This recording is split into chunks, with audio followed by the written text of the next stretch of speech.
কবরের জগৎ, এই জগৎটার হালত হলো ওইখানে গিয়ে এই পরিচয় চলবে না আমি 4 জন হাফেজ ছেলের বাপ, চলতো না। আমার 3 জন সন্তান আলেম, এটা চলবে না। তুমি কে এটা চিনার দরকার নাই। কবর শুধু চিনে তোমার আমল। আমল যদি ভালো হয়, আল্লাহর পয়গম্বর বলেন আল কবরু রাউযাতুম মির রিয়াদিল জান্নাহ আও হুফরাতুম মিন হুফারিন নার। রে আমার আল্লাহর বান্দারা, আমার মায়ের উম্মত, এই কবরের অবস্থা হবে হয়তো কারোর জন্য জান্নাতের টুকরা, আর নইলে জাহান্নামের একটা গর্ত। তোমার আমল যেমন হবে তোমার মরণ তেমন হবে। তোমার মরণ যেমন হবে কবরের হালত তোমার সাথে এমন হবে। যদি রে বান্দা কবরের সামান রেডি করতে পারো। ফাতেমা রাদিয়াল্লাহু আনহা আল্লাহর পয়গম্বরের কলিজার টুকরা, হাসান হুসাইনের আম্মা, উনাকেই বলা হয়েছে ফাতেমা। কবর নবীর মেয়ে বলেও ছাড় দিবে না, হাসান হুসাইনের আম্মা বলেও ছাড় দিবে না। তোমার আমল যেমন স্টেশনে তোমার সমাধান হবে তেমন। কবর একটা স্টেশন, অবস্থান করার জায়গা, কিছুদিন অবস্থান, এটা স্থায়ী জায়গা না। মার গর্ভ যেমন স্থায়ী আমাদের জন্য ছিল না, দুনিয়ার জমিনটাও যেমন স্থায়ী আমাদের জন্য না, কবরের জগতও স্থায়ী না। থাকবো যতদিন, কেউ কষ্টে থাকবে, কেউ খুব সুখ শান্তিতে থাকবে। সুখের হালত কেমন হবে, কষ্টের হালতটা কেমন হবে, শুধু সামান্য একটু অনুভব করেন। যাদের কবরটা হবে জাহান্নামের গাড়া, খুব কষ্ট, খুব নির্যাতন। 1 ওয়াক্ত নামাজ থেকে আর 1 ওয়াক্ত নামাজ, এতটুকুন সময় অতিবাহিত হবে।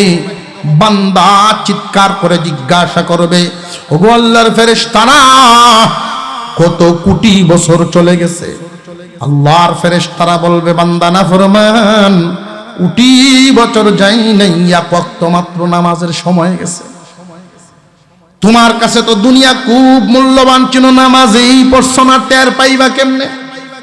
পক্ষান্তরে যারা আমল ঠিক করে গেছে, নামাজ সাথে নিয়েছে, নামাজের একটা বডি হবে, এই বডি তার সামনে দাঁড়াবে।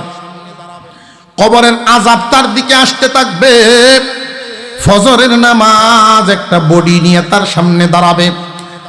রে কবরের আযাব আর সামনে অগ্রসর হইবা না। আমি ফজরের নামাজ, আল্লাহর বান্দাকে আমি ঘুমাইতে দেই নাই, আরাম করতে দেই নাই, আমাকে হেফাজত করছে জহুর পর্যন্ত। আমি এই বান্দার হেফাজতের জিম্মাদারি। জহুরের নামাজ যখন আদায় করবে, এইভাবে এক বডি নিয়ে সামনে দাঁড়াবে। আযাব রে, সামনের দিকে অগ্রসর হইবা না। দুনিয়ার কাজকর্ম, দুনিয়ার ব্যস্ততা আমার থেকে এই বান্দাকে আলাদা করতে পারে নাই। যেহেতু আমাকে সে ছাড়ে নাই, আমিও তাকে ছাড়ব না। আসর পর্যন্ত পাহারা দিব। আসরের নামাজ আর একটা বডি নিয়ে মাগরিব পর্যন্ত, মাগরিবে এশা পর্যন্ত, এশা ফজর পর্যন্ত বান্দার হালত হবে, বান্দা ঘুমাইবে, এমন এক ঘুম দিবে, একটা ঘুম দিবে, ইসরাফিলের সিংহার আওয়াজে তার ঘুম ভাঙবে। ইগতানিম খামসান ক্বাবলা খামসিন শাবাবাকা ক্বাবলা হারামিক সিহহাতাকা ক্বাবলা সাকমিক গিনাকা ক্বাবলা ফাকরিক ফারাগাকা ক্বাবলা শুগলিক হায়াতাকা ক্বাবলা মাউতিক। রে আমার মায়ার উম্মত, 5টা জিনিসকে গনিমত মনে করবা। 5টা জিনিস আসার আগে, 5টা নিয়ামতকে গনিমত মনে করবা। 5টা বিষয় তোমার সামনে আসার আগে। 1 নাম্বার, শাবাবাকা ক্বাবলা হারামিক, যৌবনকালকে গনিমত মনে করো। বার্ধক্য তোমার সামনে আসার আগে। দুনিয়ার জমিনে যেই মানুষটাই লম্বা হায়াত পান যৌবনকাল পারি দিয়াই তারপরে গিয়া বুড়া হয়। মার গর্ভ থেকে যখন দুনিয়াতে আসলাম, চেহারায় কোনো দাগ নাই, চুল দাড়ি কোনো কিছুই নাই। দিন যাইতে যাইতে যখন বালে হলাম, দাড়ি ওঠা শুরু হলো। কেউ রাখে কেউ রাখে না। সময় পার হইতে হইতে কেউ বুড়া হয়ে যাচ্ছে, এরপরেও দাড়ি কামায় জোয়ান সাইজে থাকতে চায়। সাদা হয়ে গেছে, কলব লাগায়া কালো বানায়া রাখতে চায়। যতই চেষ্টা করো বান্দা, যতই চেষ্টা করেন বান্দিরা, যৌবন কোনোদিন ধরে রাখা যায় না। বেঁচে থাকলে বার্ধক্যের সাথে দেখা হয়েই যাবে।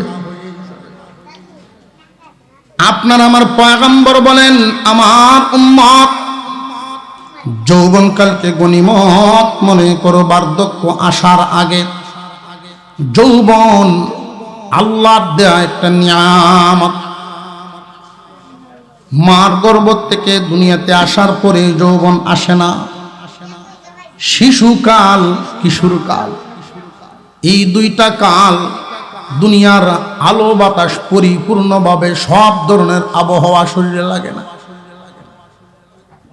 যেই মাত্র যৌবনের দুয়ারে পার দেয় যুবক, এটা একটা আগুনের মতো আল্লাহর দেয়া বিরাট বড় একটা পরীক্ষা। যৌবন আসার পরে নফসের দুখায় পড়তে থাকে যুবক যুবতীরা। যৌবন আসার পরেই নফসের দুখায় পড়তে থাকে। এমন কোনো মানুষ নাই যেই মানুষগুলো যৌবনের দুখায় পড়বে না। শুধুমাত্র নবীগণকে আল্লাহ পাক এমন ভাবে হেফাজত করে রাখেন, দুনিয়ার দুষ্ত্রুটি অপরাধ যত কিছু আছে এগুলোকে মহান আল্লাহ কুদরতিভাবে তাদের থেকে দূরে সরায় রাখেন। আল্লাহ পাক রব্বুল আলামিন বান্দাকে দুটা শক্তি দান করেছেন। ইচ্ছা করলে ভালো করতে পারবা, ইচ্ছা করলে মন্দও করতে পারবা। যৌবনকালে যদি কেউ ভালো করে, তার জন্য আল্লাহর পক্ষ থেকে এমন পুরস্কার। যৌবনকালে যারা মন্দ পথে ইচ্ছা মতো জীবনযাপন করে, তারা তো আর এই পুরস্কার পাবে না। আপনার আমার পয়গম্বর বলেন, যৌবনকালকে তুমি গনিমত মনে করবা। বার্ধক্য আসার আগে যৌবনকালটারে তুমি যদি আল্লাহর সন্তুষ্টি হাসিলে কাটায়া দাও, ইচ্ছা করলে একজন যুবক 10 মাইল দূরে গিয়েও জানাজায় শামিল হতে পারে, ওয়াজ মাহফিলে শামিল হতে পারে, দ্বীনি কাজে শামিল হতে পারে। ঠিক না বেটি? যেটা একজন বুড়া মানুষের দ্বারা কখনো সম্ভব হবে না। সমাজ কল্যাণমূলক কাজ, সমাজের উন্নয়ন, মানুষের উপকার, যৌবনকালে একজন মানুষ তার শক্তি সামর্থ্য থাকতে আল্লাহর সন্তুষ্টির জন্য বহুত কাজকর্ম করে যেতে পারবে। রে যুবক ভাইয়া শুনেন, যেই দিন একটা মানুষ বার্ধক্যে পৌঁছে যায়, বিছানায় পড়ে গেল, আজানের আওয়াজ শুনছে, আসসালাতু খায়রুম মিনান নাওম, ঘুম ভাঙলো বুড়া অবস্থায়। আফসুস, যখন জোয়ান ছিলাম ফজরের জামাত মসজিদে গিয়া শামিল হইতাম। বুড়া হওয়ার কারণে এখন তো আর বের হতে পারি না, হাঁটতেও পারি না। বিছানায় পড়ে পড়ে বান্দায় আফসোস করতে থাকে। ওয়াজ মাহফিলের আওয়াজ শুনলেই বিছানায় থেকে তার দিল কান্দে। যখন আমাদের উলামায়ে কেরাম আসতেন, বিভিন্ন জায়গায় ওয়াজ মাহফিল হইতো, জোয়ান থাকতে কত যাওয়া গেছি, আলেমদের সামনে গিয়া বসছি, আদবের সাথে কথা শুনছি। বার্ধক্যের কারণে এখন আর যাইতে পারি না, দিল কান্দে। এলাকায় সমাজ কল্যাণমূলক কত কাজে শামিল হইলাম, বুড়া হওয়ার কারণে এখন আর যেতে পারে না। আল্লাহ পাক রব্বুল আলামিন ফেরেশতাদেরকে জানায়া দেন, ফেরেশতারা রে, আমার বান্দা নিজে নিজে বুড়া হয় নাই, আমি বুড়া বানাইছি। নিজে নিজে বুড়া হইছে না, আমি বানাইছি।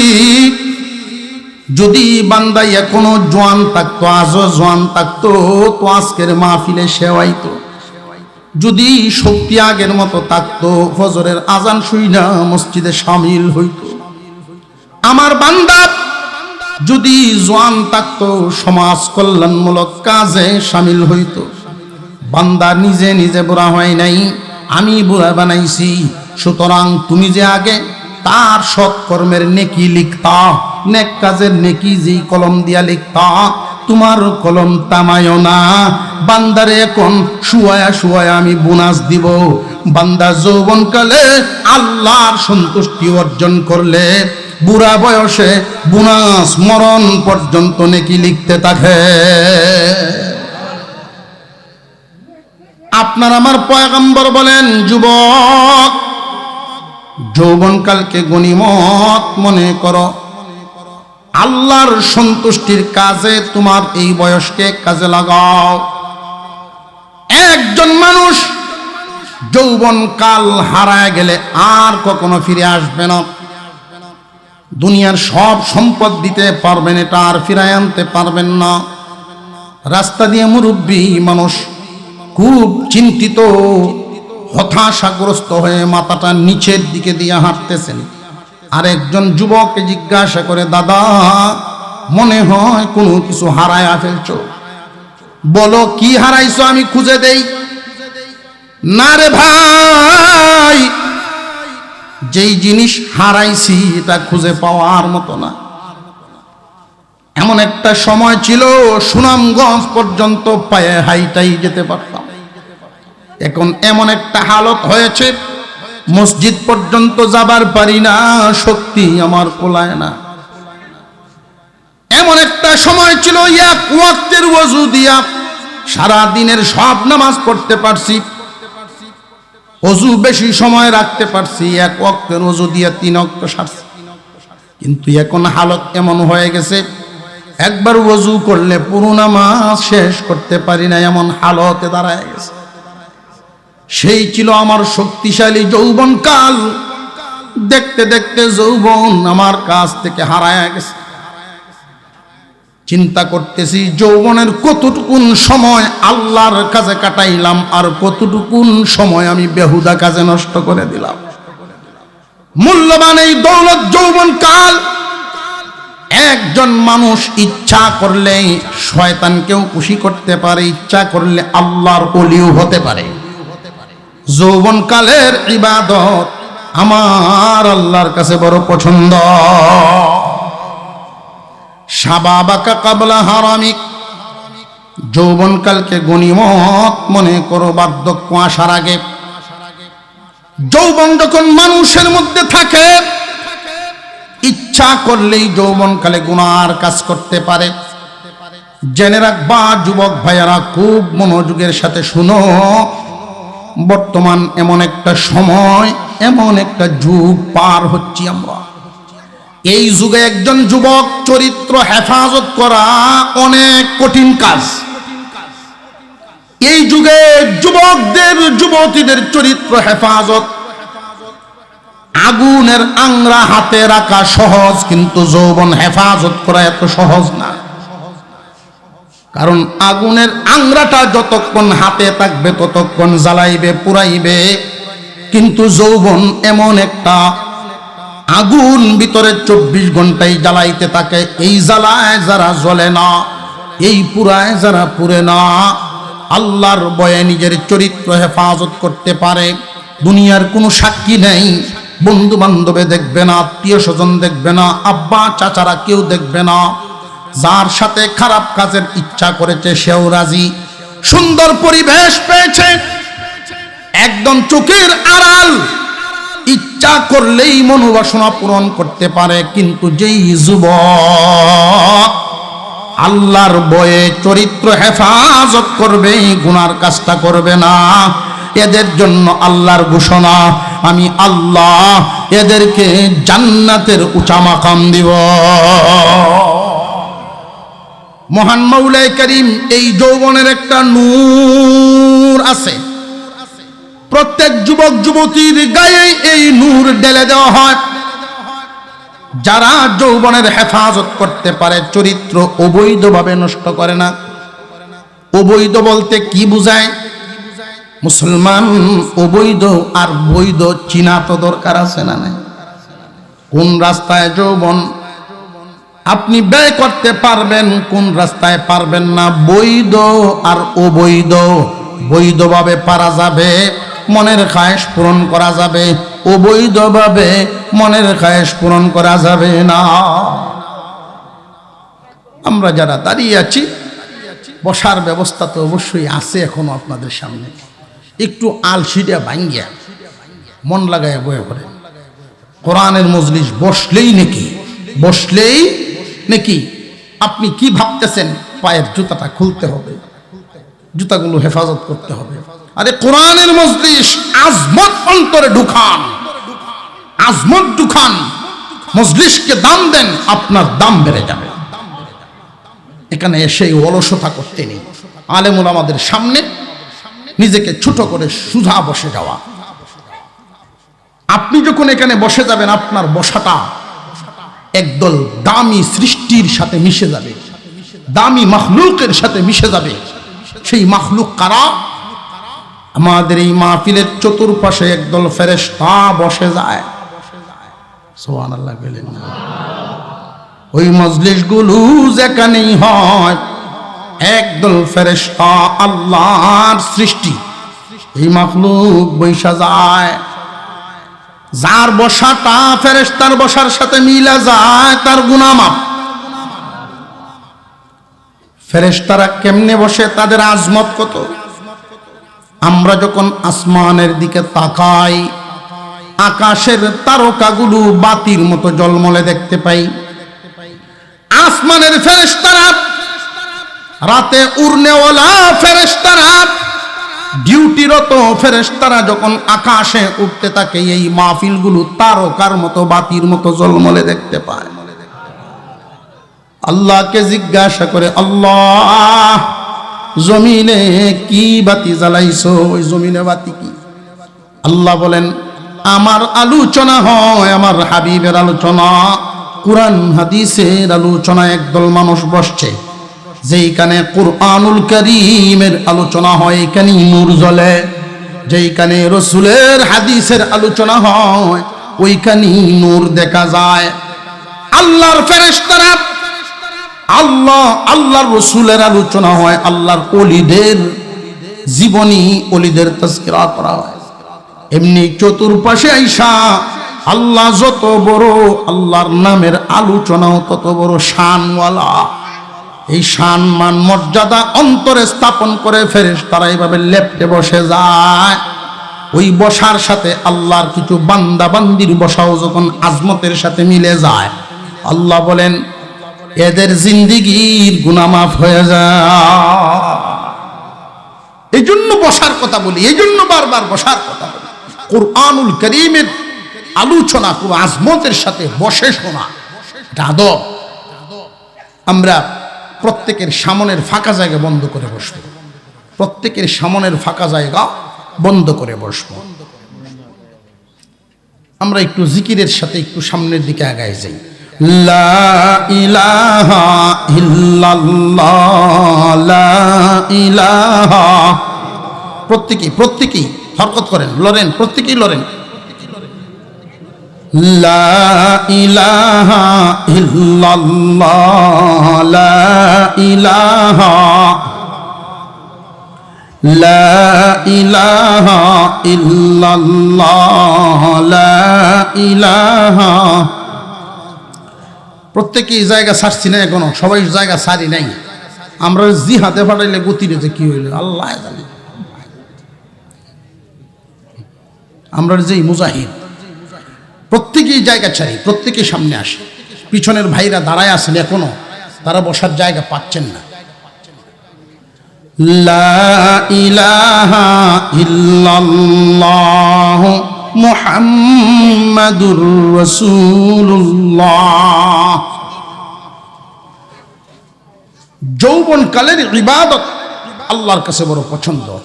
আমি দেখতে পাচ্ছি বেশিরভাগই যুবক ভাইয়েরা, যুবক তুমি যখন সেজদা দাও আল্লাহর কুদরতি পাগুলো কপালের নিচে ধরে দেন। যুবকের নাকের গরম শ্বাস, আল্লাহ বলেন ফেরেশতারা আমার এই যুবক আমাকে কুদরতি পায়ে সেজদা মেরে দিবে। এই যুবক তো ইচ্ছা করলে গুনাহে লিপ্ত থাকতে পারে, আমি আল্লাহর কুদরতি পায়ে সেজদা দেয় আমার হুকুম মানে। তোমরা সাক্ষী থাকো, তোমরা সাক্ষী থাকো আমার বান্দাকে আমি মাফ করে দিছি। যৌবনের ইবাদত আল্লাহর কাছে বড় পছন্দের। পুরা হইলে তো মানুষ ইবাদত করে, ওই বুড়া হইলে যায় না মানুষ ইবাদত, কারণ আমরা শেষ ঠিকানা, প্রত্যেকের শেষ মেশ একটা জায়গা আছে, যায় নামাজ শেষ মেশ জায়গা কোনানো যায় নামাজ, এটা হলো সর্বশেষ জায়গা। কারণ এখানেও না গেলে ফুতের বউ গাইল করে আব্বা বুড়ো হয়েছুন নামাজ পড়ুন না, কিরম লাগে না, যন্ত্রণা রাতি বললাম। জোয়ান থাকতে কই বই কইছে না, এখন বুড়ো হয়েছে দেখি কি বিহুটের বললাম। জোয়ান থাকতে তো একজন জোয়ান মানুষ এই কথা কেউ কয় না, মনে হয় যে বুড়া হইলে নামাজের বয়স হয়। আমাদের সমাজে যে কথাটা চালু বোঝা যাইতেছে, বুড়া হইলে নামাজের বয়স হয়। বাবারে যদি কেউ জিজ্ঞাসা করে আপনার ছেলেরা, শুধু বড় ছেলে নামাজ পড়ে, বাকি মেজু সেজু কেন্নটা এটা শোক বয়সক, বয়সক মানে বালে হয়েছে না, এখন 3 লাখ বা বালে হয়েছে।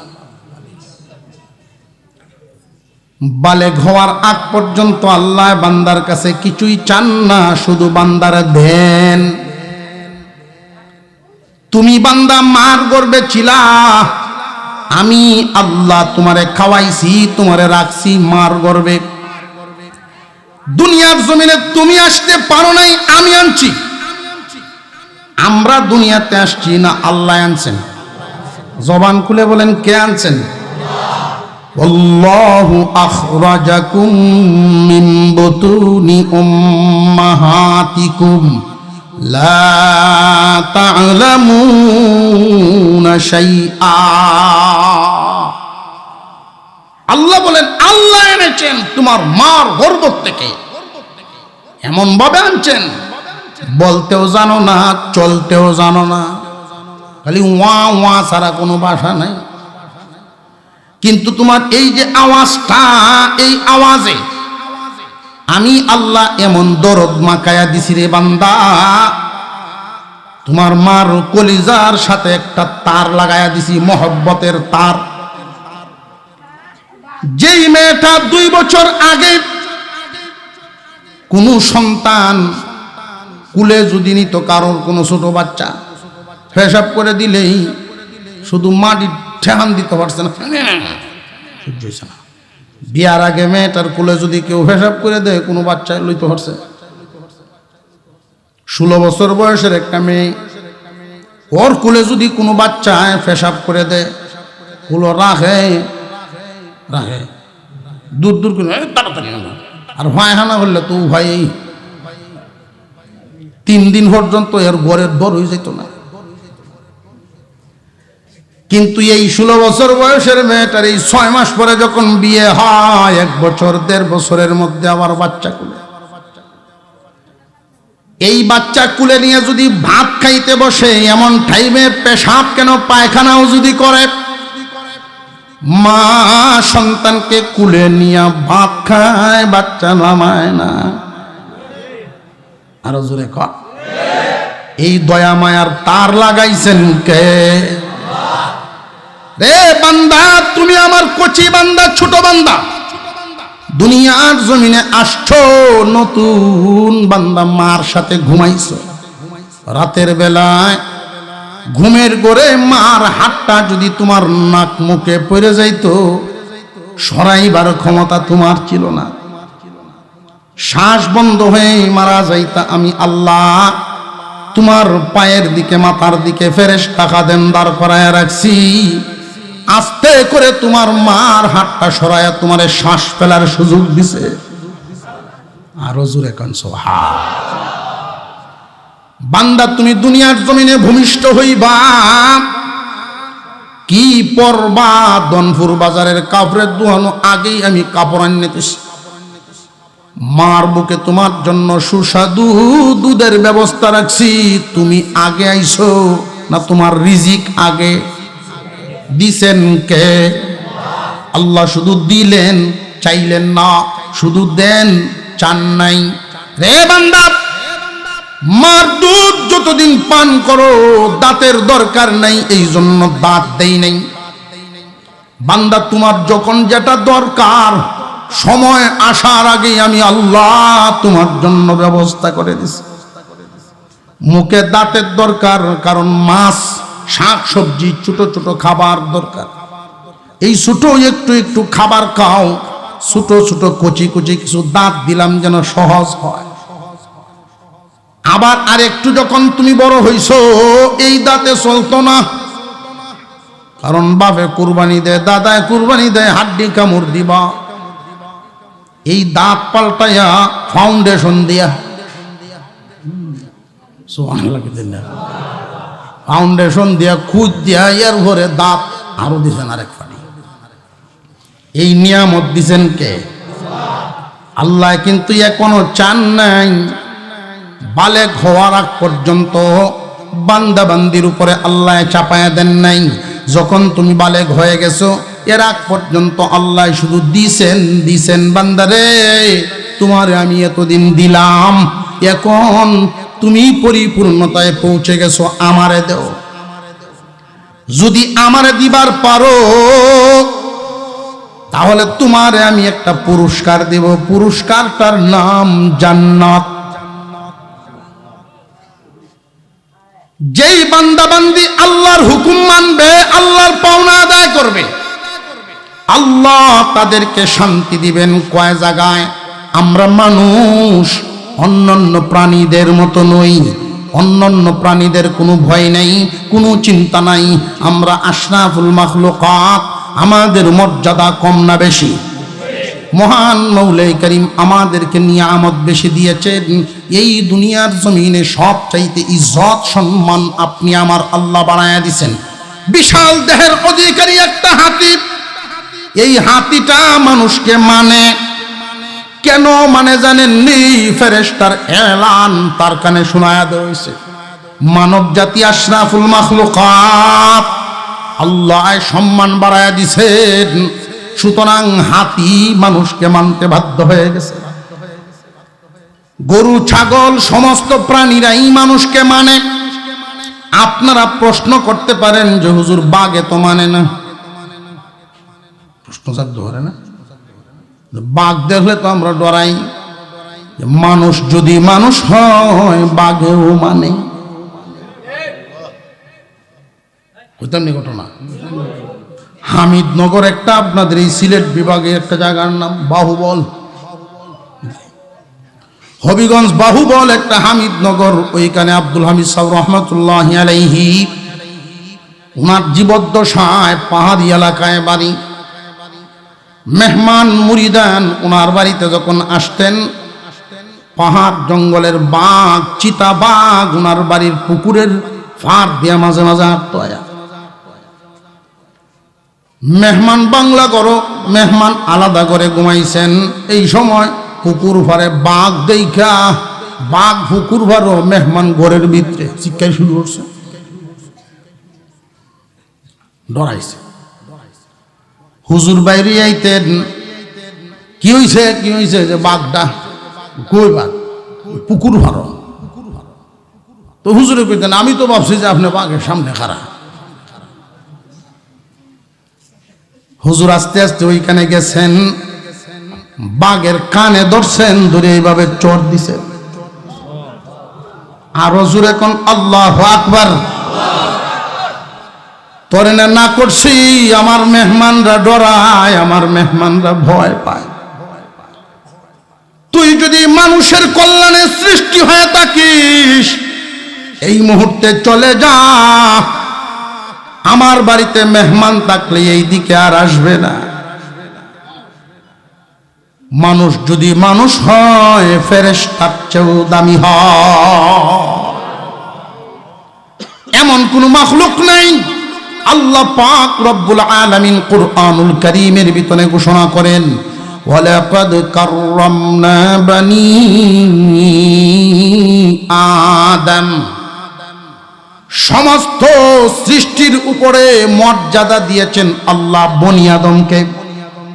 এই বনি আদম সম্মানী, বনি আদম দামি, মর্যাদাবান। এই বনি আদম এতই সম্মানওয়ালা, এত ইজ্জতওয়ালা, কিন্তু আফসোসের ব্যাপার বনি আদম কাজ করে দামি হইয়া কম দামা।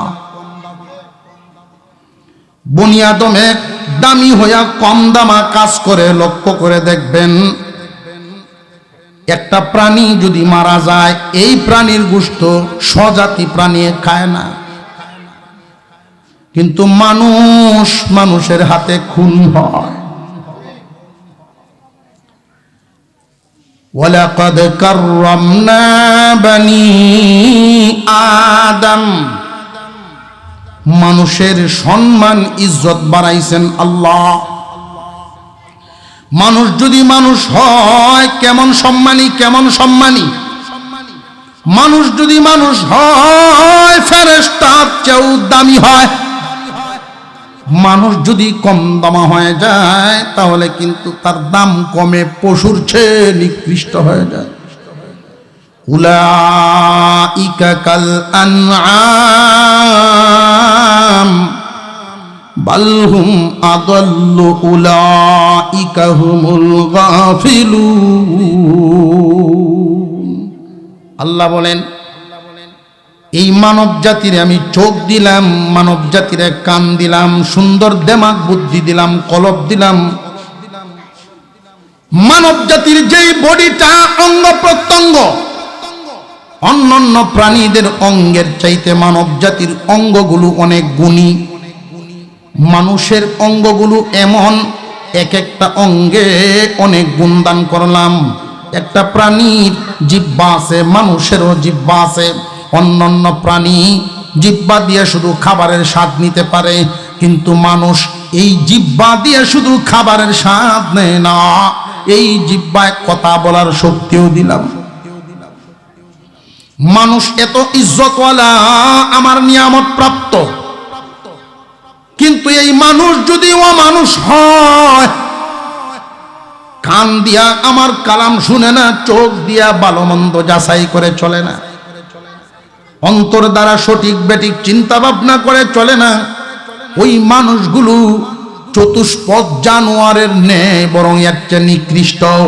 চতুষ্পদ জানোয়ার, নিকৃষ্ট কুকুর শুকুর জমিনে দুনিয়ার থেকে বিদায় হয়ে গেলে এদের নামে বিচার নাই, জাহান্নাম নাই। রে মানব জাতি, খুব লক্ষ্য করে শুনেন, আল্লাহ পাক রব্বুল আলামিন আমি আপনাকে বালেগ হওয়া পর্যন্ত শুধু দিলেন, চাইলেন না।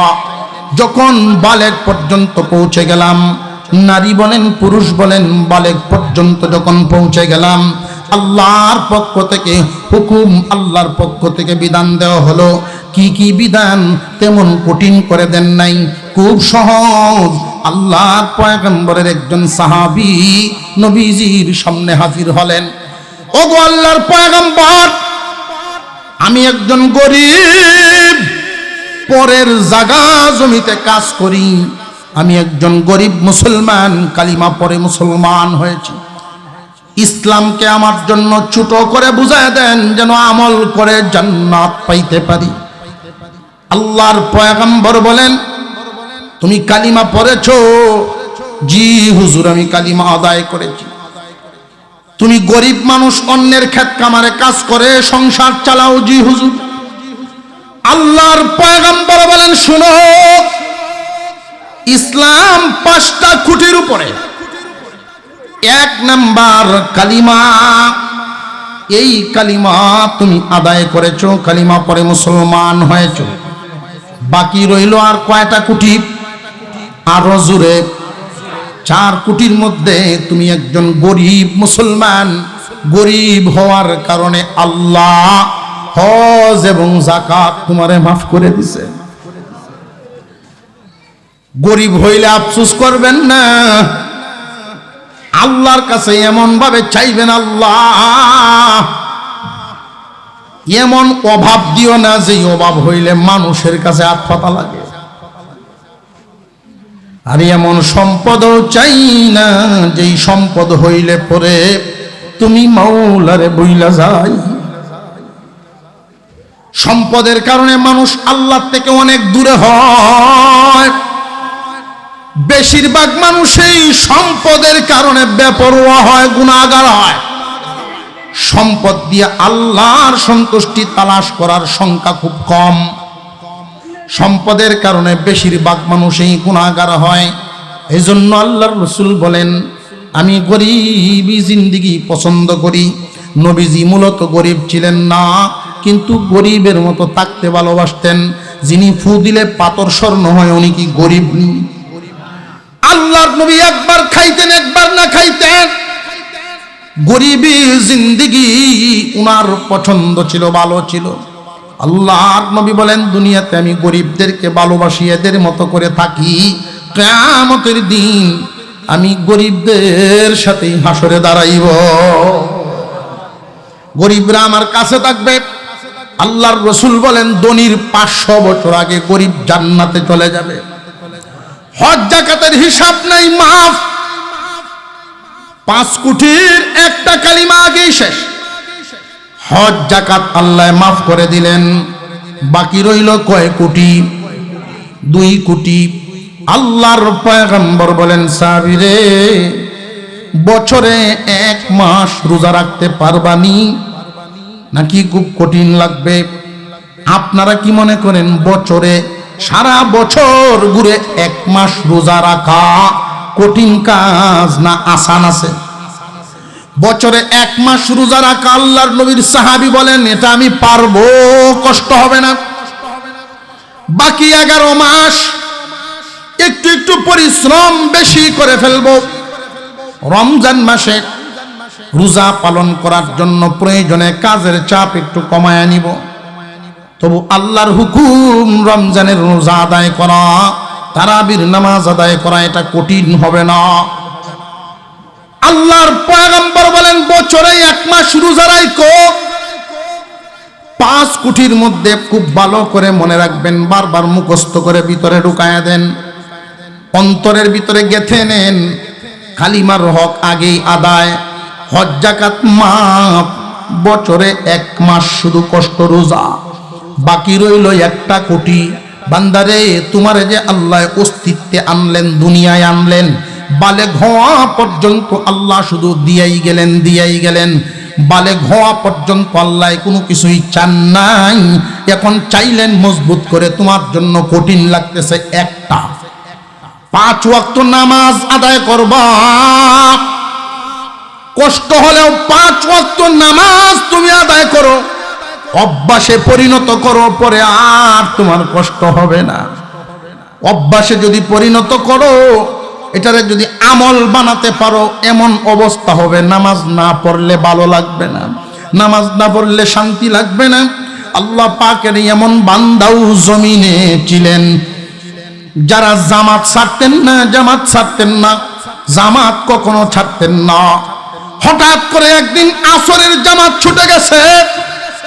আল্লাহ পাকের বান্দার পেরেশানি, একা একা আসরের নামাজ পড়ছেন ঠিক, মাগরিব হওয়া পর্যন্ত যদি না বাঁচেন, মাগরিবের আগেই যদি মরে যান, উনার জীবনের শেষ আমলটা হবে জামাত ছাড়া নামাজ পড়া। এই পেরেশানি ঢুকে গেছে। মাঝে মাঝে অচেতন হয়ে যান। যখনই মাগরিবের আজান হয়ে গেছে, আলহামদুলিল্লাহ বলে তাকবীরে উলায় গিয়া শামিল হইয়া মন শান্ত হইছে। নামাজ যখন অভ্যাসে পরিণত হবে, তখন আর তোমার কষ্ট হবে না। দুনিয়ার কাজ কাম রে কাজেই মনে হইতো না, নামাজ রে কাজ মনে হবে। আর এখন দুনিয়ার কাজ রে কাজ মনে হয়, নামাজ রে চাপ মনে হয়। আল্লাহ পাক রব্বুল আলামিনের বান্দা বান্দি খুব ভালো করে বুঝেন। মহান আল্লাহর ঘোষণা, তোমার পাওনা জন্ম থেকে বালেগ হওয়া পর্যন্ত আমি শুধু দিয়া গেলাম, এখন আমারে দিবা, মরার আগ পর্যন্ত আমার হুকুম।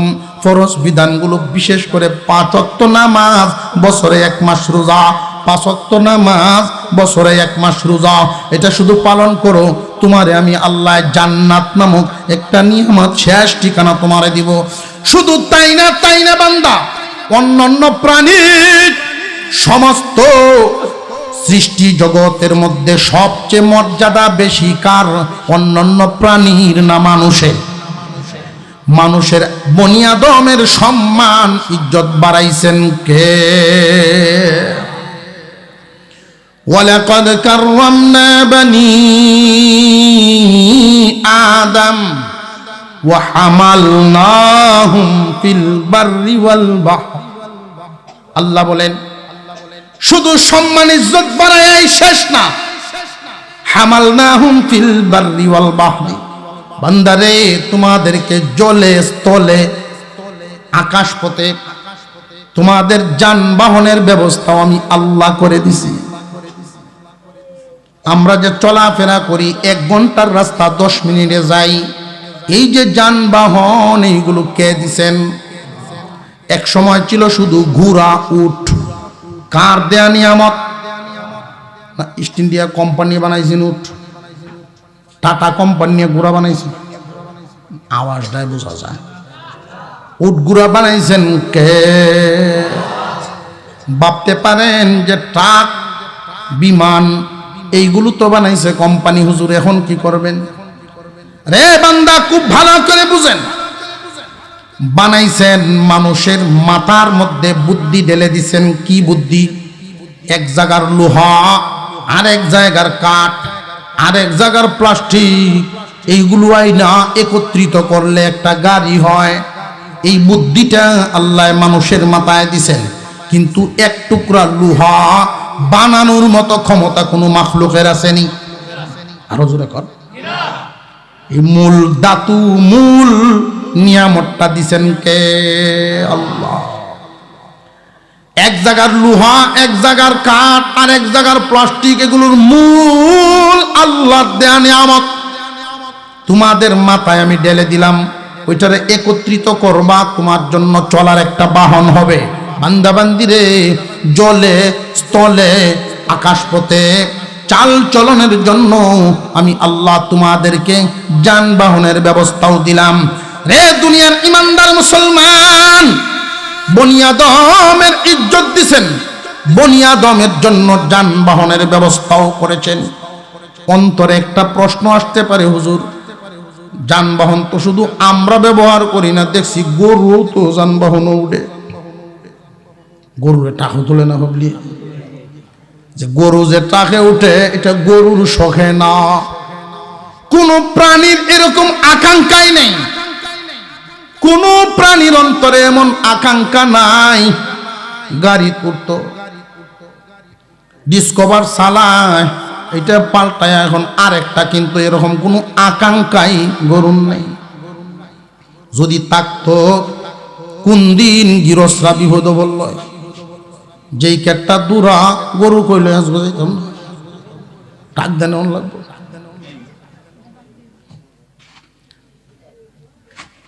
গরুর মনে এই আকাঙ্ক্ষা নাই।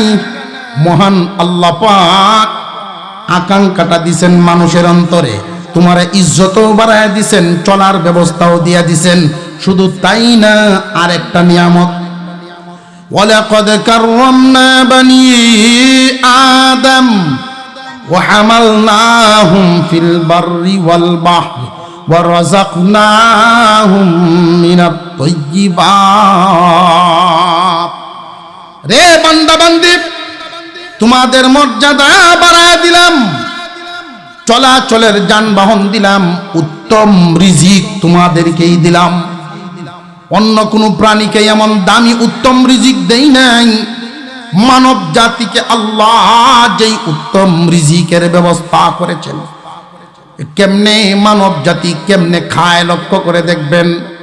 গোশত, শাক সবজি, এই জমিনে যত হালাল খাদ্য আছে এগুলোর দিকে আমরা তাকাই। আমরা গোশতও খাই, সবজিও খাই। এই জমিনে এমন কিছু কিছু প্রাণী আছে যেই প্রাণীগুলো গোশত খায়। বাঘে গোশত খায়, গরু শাকসবজি ঘাস এগুলো খায়, কিন্তু মানুষের দাঁতগুলো যে আল্লাহ বানাইছেন খেয়াল করছেননি? গরুর দাঁত সমান, কোনো চুক্কা দাঁত নাই। বাঘের দাঁত চুকা চুকা, সমান দাঁত নাই। কারণ বাঘে ঘাস খাইতো না, গোস্ত খাইব, চুকা দাঁতের দরকার। আর গরু গোস্ত খাইতো না, চুকা দাঁতের দরকার নাই, ঘাস খাইব, সমান দাঁতের দরকার। মানুষে মাংসও খাইব, আঁশ জাতীয় খাবার, নিরামিষ জাতীয় খাবার, মাংসও খাইব, সবজিও খাইব। এবং এই জন্য মানুষের মুখে সমান দাঁতও লাগবো, চুক্কা দাঁতও লাগবো। মানুষের মুখে দুনুটা আছে না নাই? আল্লাহু আকবার কর। বান্দায় শুধু খায় আর খায়, চিন্তা করে না। আছে না নাই? কন্যা আলহামদুলিল্লাহ। আরেকটা, বাঘে যদি গোস্ত খায় শুধু গোস্তই খায়, লবণ দিত জানে না। গরু যদি ঘাস খায় শুধু ঘাসেই খায়, মরিচ মিলাই তো জানেন না। আর আপনি আমার যে আল্লাহ রিজিক দিছেন, পেঁয়াজ রসুন আদা মরিচ তেলের বাগান, সবটা দিয়া কি স্বাদ সুস্বাদু খাবারের ব্যবস্থা করছেন কে? আল্লাহ পাক রব্বুল আলামিন বলেন, বান্দা এত কিছু দেওয়ার পরে এবার ঘোষণা শুনো, অন্যান্য প্রাণীদের এই ভয় নাই তোমার যে ভয়, অন্যান্য প্রাণীদের এই চিন্তা নাই তোমার যেই চিন্তা হবে। তোমার সামনে কিন্তু বিপদের গাটি আছে, অন্যান্য প্রাণীদের এই বিপদের গাটি নাই। মানব জাতির বিপদের ঘাটি সামনে, চারটা গাটি পাড়ি দিয়া প্রত্যেকটা মানুষকেই শেষ ঠিকানায় পৌঁছতে হবে। শেষ ঠিকানাটার নাম বলছিলাম, হয়তো জান্নাত আর না হয় জাহান্নাম হবে। আল্লাহ যেন আমাদের সকলকে জান্নাতে পৌঁছায়া দেন, বলুন আমিন। এই দোয়াটার পরেও যদি কেউ মুখটা বন্ধ থাকে, এমন আইলসা কি আরো হইবে? বড়ই গাছের তলে গিয়ে দুইজন শুইছে চিত্তইয়া, কি ব্যাপার? ফাঁকনা বড়ই, বড়ই গাছের তলে কেন শুইল? যে এই এলাকার মধ্যে এরা দুইজন হলো নাম করা অলস, এদের চাইতে বড় কোনো অলস এই এলাকাত নাই। কেমন নাম করা?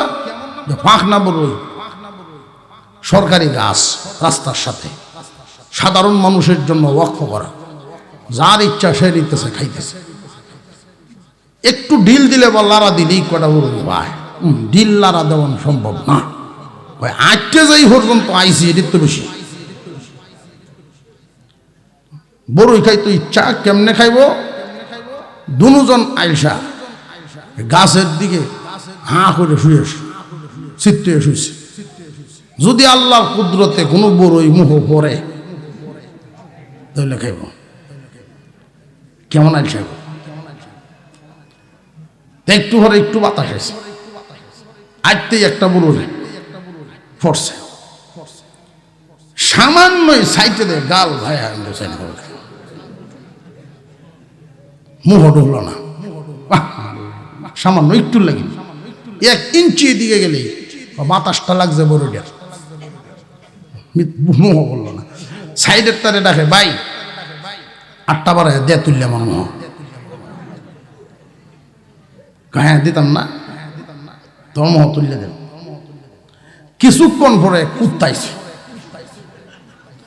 কুত্তার চরিত্র হইল পেশাব করার সময় ঠ্যাং তুলা মারে। এদিক যে আয়াই যেই ঠ্যাং আলগি দিছে সেটি শিক্ষাই লইছে, এই কুত্তাটা কেদা? আমি কেদাই যেতাম না, তুই বড় উঠে দিস মানে।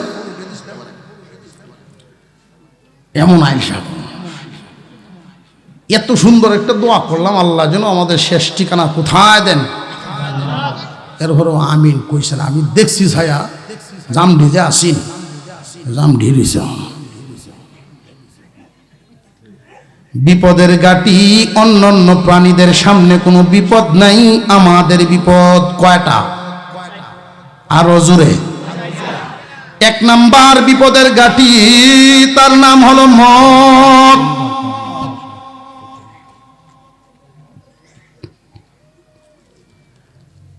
সামনে বিপদের ঘাটি, এক নাম্বার বিপদ মালাকুল মউত।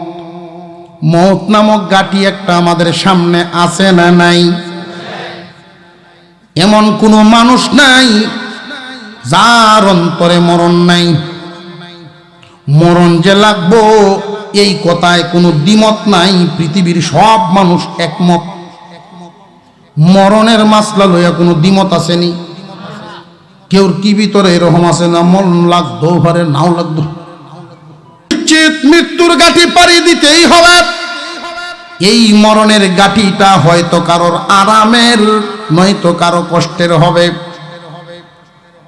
মৃত্যুর সময় যন্ত্রণাটা এমন হয়, জবাই সারা জিন্দা একটা প্রাণীর পুরা শরীরের চামড়া সিলাইলে যেই পরিমাণ কষ্ট হবে, এর চাইতে দ্বিগুণ কষ্ট দিয়া জান বের করা হবে।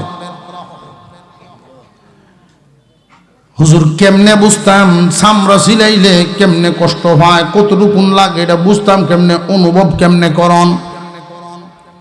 অনুভবটাও বলে দিই, দেখবেন কাজ কাম যারা করেন আঙ্গুলের মধ্যে উবদা উঠেনি, উবদা, এই উবদার ধরে বিসমিল্লাহ করে একটা টান দিবেন, এই উবদাটা তুললে দেখবেন কেমন কষ্ট লাগে। সারা বডির চামড়া যদি ছিঁড়া হয় তাহলে কেমন কষ্ট হবে টের পাইবেন।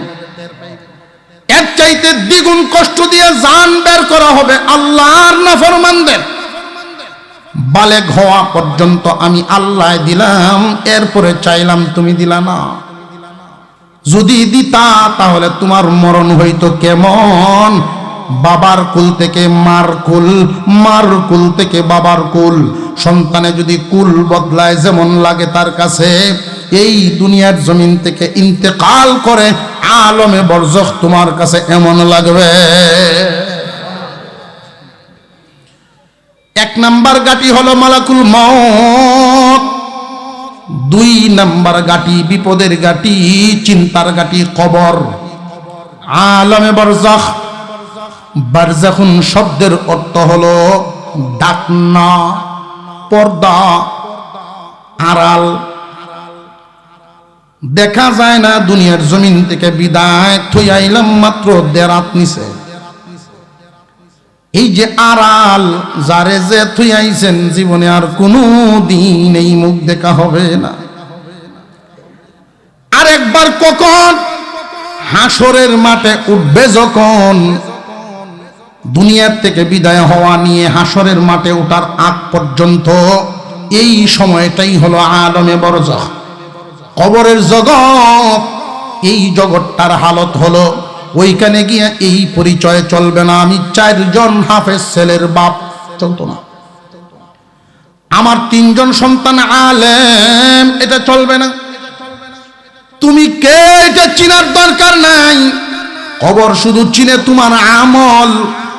আমল যদি ভালো হয়, আল্লাহর পয়গম্বর বলেন আল কবরু রাউযাতুম মির রিয়াদিল জান্নাহ আও হুফরাতুম মিন হুফারিন নার। রে আমার বান্দার, আল্লাহর বান্দারা, আমার মায়ের উম্মত, এই কবরের অবস্থা হবে হয়তো কারোর জন্য জান্নাতের টুকরা, আর নইলে জাহান্নামের একটা গর্ত। তোমার আমল যেমন হবে তোমার মরণ তেমন হবে। তোমার মরণ যেমন হবে কবরের হালত তোমার সাথে এমন হবে। যদি রে বান্দা কবরের সামান রেডি করতে পারো। ফাতেমা রাদিয়াল্লাহু আনহা আল্লাহর পয়গম্বরের কলিজার টুকরা, হাসান হুসাইনের আম্মা, উনাকেই বলা হয়েছে ফাতেমা কবর নবীর মেয়ে বলেও ছাড় দিবে না, হাসান হুসাইনের আম্মা বলেও ছাড় দিবে না। তোমার আমল যেমন স্টেশনে তোমার সমাধান হবে তেমন। কবর একটা স্টেশন, অবস্থান করার জায়গা, কিছুদিন অবস্থান, এটা স্থায়ী জায়গা না।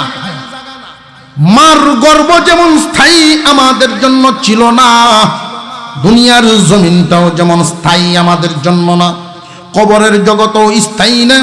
থাকবো যতদিন, কেউ কষ্টে থাকবে, কেউ খুব সুখ শান্তিতে থাকবে। সুখের হালত কেমন হবে কষ্টের হালতটা কেমন হবে শুধু সামান্য একটু অনুভব করেন।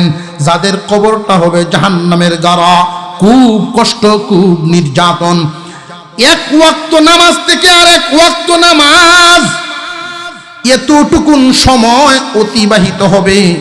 বান্দা চিৎকার করে জিজ্ঞাসা করবে, ওগো আল্লাহর ফেরেশতারা, কত কোটি বছর চলে গেছে। আল্লাহর ফেরেশতারা বলবে, বান্দা নাফরমান, কোটি বছর যাই নাই, এক ওয়াক্ত মাত্র নামাজের সময় গেছে। তোমার কাছে তো দুনিয়া খুব মূল্যবান ছিল, নামাজেই পড়ছো না, টের পাইবা কেমনে? পক্ষান্তরে যারা আমল ঠিক করে গেছে, নামাজ সাথে নিয়েছে, নামাজের একটা বডি হবে, এই বডি তার সামনে দাঁড়াবে। কবরের আযাব তার দিকে আসতে থাকবে। ফজরের নামাজ একটা বডি নিয়ে তার সামনে দাঁড়াবে। রে কবরের আযাব আর সামনে অগ্রসর হইবা না। আমি ফজরের নামাজ, আল্লাহর বান্দাকে আমি ঘুমাইতে দেই নাই, আরাম করতে দেই নাই, আমাকে হেফাজত করছে। জহুর পর্যন্ত আমি এই বান্দার হেফাজতের জিম্মাদারি। জহুরের নামাজ যখন আদায় করবে, এইভাবে এক বডি নিয়ে সামনে দাঁড়াবে। আযাব রে, সামনের দিকে অগ্রসর হইবা না। দুনিয়ার কাজকর্ম, দুনিয়ার ব্যস্ততা আমার থেকে এই বান্দাকে আলাদা করতে পারে নাই।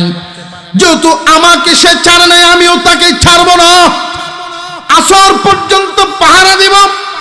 আসরের নামাজ আর একটা বডি নিয়ে মাগরিব পর্যন্ত, মাগরিবে এশা পর্যন্ত, এশা ফজর পর্যন্ত বান্দার হালত হবে, বান্দা ঘুমাইবে, এমন এক ঘুম দিবে, একটা ঘুম দিবে, ইসরাফিলের সিংগার আওয়াজে তার ঘুম ভাঙবে। ঘুম থেকে উঠবে, তার কাছে মনে হবে ফজরের 2 রাকাত সুন্নতে যেই পরিমাণ সময় লাগছে, এই পরিমাণ সময় মাত্র গেছে। কবরের জগৎ, অথচ আল্লাহর পয়গম্বর বলেন, সর্বশেষ যে ব্যক্তি দুনিয়া ছাড়বে, সর্বশেষ যে ব্যক্তি এই দুনিয়ার জমিন থেকে বিদায় হবে, ওই ব্যক্তিটাও 40,000 বছর কবরে থাকবো। হাসরের মাঠে যখন দাঁড়াবে, এই আর একটা বিপদের ঘাটি। 1 নাম্বার গেল মালাকুল মউত, 2 নম্বরে কবর, 3 নম্বরে হাসরের ময়দান। হাসরের মাঠে দাঁড়াইতে হবে। 4 নাম্বার ফুলসিরাত। এই 4টা ঘাটি পাড়ি দিবে, এরপরে শেষ ঠিকানা পাবে। জান্নাতি বলেন, জাহান্নামী বলেন, এই 4 ঘাটি পারি না দিয়া শেষ ঠিকানা যাওয়ার কোনো রাস্তা নাই। এই 4টা বিপদের ঘাটি অন্য কোনো প্রাণীর নেই। এই বিপদ, এই চিন্তা একমাত্র আশরাফুল মাখলুকাত, মানব জাতির। এই মানব জাতির এই চিন্তা থেকে বাঁচার একমাত্র একটা পথ, বাঁচার একটা উসিলা মহান আল্লাহ পাক রব্বুল আলামিন আমাদের জন্য রাখছেন। সেটা হলো কালামুল্লাহ, কুরআনুল কারীম। কুরআনুল কারীমের মর্যাদা, কোরআনের শান।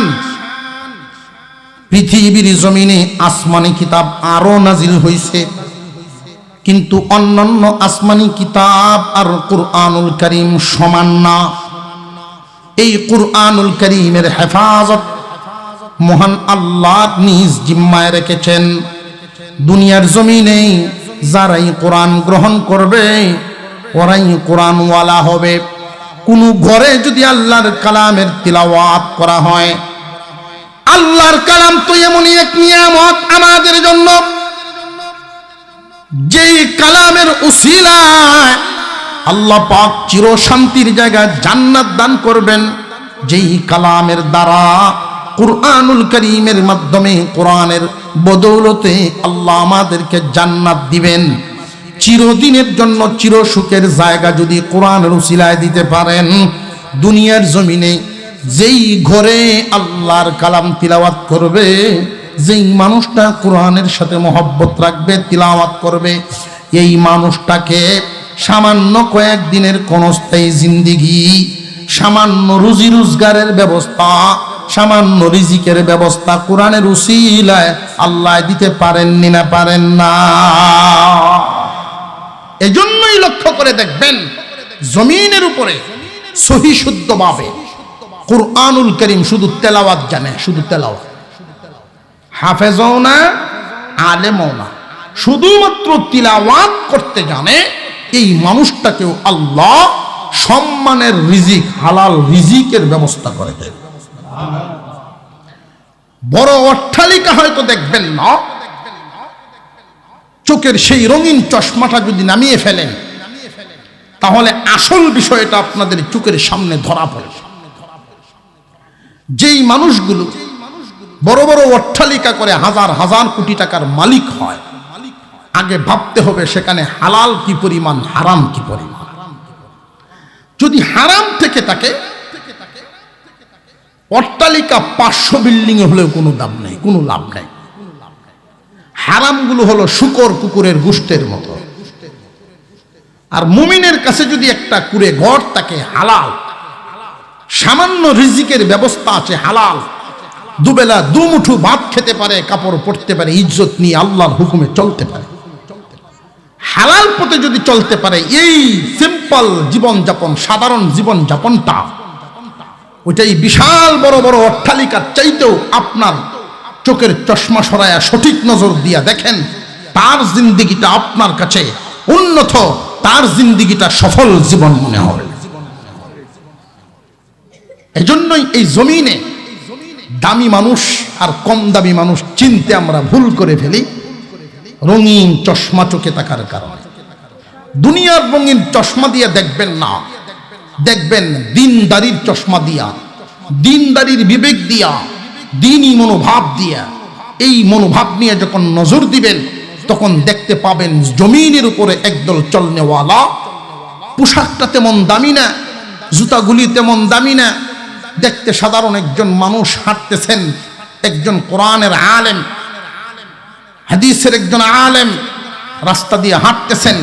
এই মানুষটা যখন যেই মহল্লায়, যখন যেই গ্রামে থাকেন, হাঁটেন, আল্লাহ তার ইজ্জতে, তার সম্মানে মহান আল্লাহ ঘোষণা দেন, ফেরেশতারা জমিনের উপরে দামি মানুষ আমার দলের লোক, তার খাতিরে কবরের আযাবগুলো বন্ধ করো, স্টপ করো।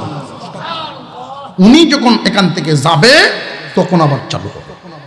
আলেমের সম্মানে, আলেমের ইজ্জতে এই ঘটনা ঘটায় দেওয়া। জমিনের উপরে ছোট ছোট কিছু বাচ্চা, আজকের যেই মাদ্রাসার মাহফিল, এই মাদ্রাসায় এসে দেখবেন শেষ রাত্রিতে উঠে, কখনো যদি কোথাও যান, এই মুহূর্তটা ভোর রাত্রিতে আজানের আগে, যখন দুনিয়ার পাখিরা পর্যন্ত যার যার বাসায় ঘুমে, সমস্ত মাখলুকাত যখন ঘুমায়, ওই সময় আল্লাহ পাকের একদল বান্দা তার কলিজা চারা সন্তানকে এখানে দিয়েছেন। সেই শিশুরা ভ্রমরের মতো ঘুনগুন ঘুনগুন করতেছে। ফজরের আগ মুহূর্ত, নজুলের রহমতের সময়, এই সময়টার মধ্যেই তারা আল্লাহর কালামের সবক হুজুরকে শোনায়। জেনে রাখবেন, জমিনে এমনি এমনি বরকত নাজিল হয় না। প্রতিদিন একদল ফেরেশতা বরকত এবং রহমত নিয়ে প্রত্যেকটা মুমিনের ঘরের দরজায় দরজায় গিয়া ডাকে, উঠরে মুমিন আর ঘুমায়ও না, রহমতের ফেরেশতা তোমার ঘরের দুয়ারে হাজির। কিন্তু দুর্ভাগা মুমিন ঘুমন্ত অবস্থায় সময় পার করে দেয়। এই বরকত, এই রহমত কেমনে নাজিল হবে, কেমনে পাবে? বান্দারে, যেই জায়গায় রহমতি বরকতি মানুষ বেশি থাকে, ওইখানেই আল্লাহর রহমত বরকত নাজিল হয়।